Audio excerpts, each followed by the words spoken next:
What is up everybody, it is me DevilNeverCry, and in today's video we're going to be covering Phantom. Specifically, where was he in DMC5? This is a question that has been plaguing the community for a while, ever since V was revealed before DMC5's actual release, where we see V using these summons, these familiars, in the form of DMC1 enemies. We've got classics like Griffin, Shadow, and even Nightmare, and people are wondering why Phantom doesn't appear. I mean, after all, he's one of the most iconic enemies from DMC1. In fact, he's the very first boss you face, and well, with one of the chapters of DMC5 Visions of V, which is the prequel manga for those of you who don't know, we finally have our answer. To understand what exactly happened to Phantom and why he isn't under V's control, we first have to understand what exactly these familiars, these summons, actually are. Simply put, the summons that you see under V's control are remnants of Virgil's time as Nello Angelo. They are nothing but nightmares or dreams, you could say. When Virgil decided to cast off his humanity and become Urizen, he also cast off anything that he deemed as a weakness, including these so-called nightmares. And because the familiars are nothing but dreams, they need a host to stay alive. A dream cannot be dreamt if there is no dreamer, if that makes sense.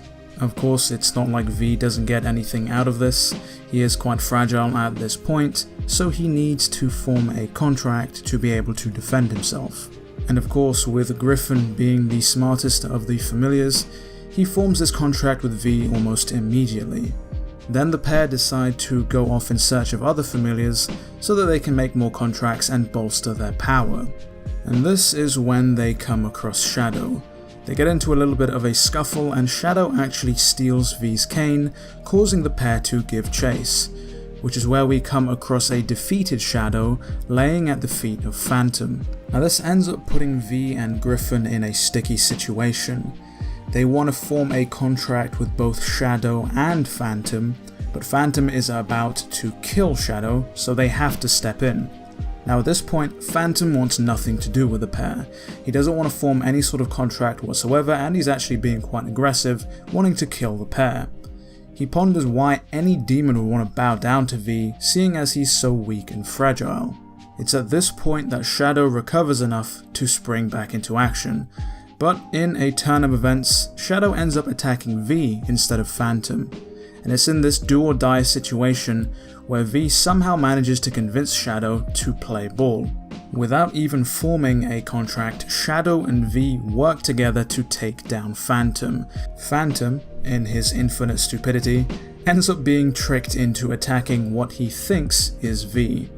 It's at this point that Shadow comes in with his iconic move, the piercing skewer, which allows V to come in and land the final blow, shattering Phantom's core with his cane. And thus concludes the fate of Phantom. Now what's interesting about this whole ordeal is Phantom's stubbornness in general. He knows that without a host he'll die, yet he decides to fight anyway and try and kill the only person who could seemingly be his host. Posing the question, does Phantom have some sort of death wish? Who knows? What we do know is, V, Griffin and Shadow have enough tricks up their sleeve to easily take down somebody as powerful as Phantom. The whole ordeal with Phantom actually leaves V wanting more power. He realizes that even with Shadow and Griffin, he has nowhere near enough to take on Urizen, which leads the trio into facing Nightmare. Something that even Griffin thinks is absolutely insane, but if DMC5 is anything to go by, something tells me they win that fight altogether. And that is going to wrap up this video. Of course, if you enjoyed today's video, do leave a like and be sure to subscribe to make sure you don't miss a thing. With all that said and done though, it has been me, DevilNeverCry. I would like to thank all of you for watching, and as always, I'll see you guys next video.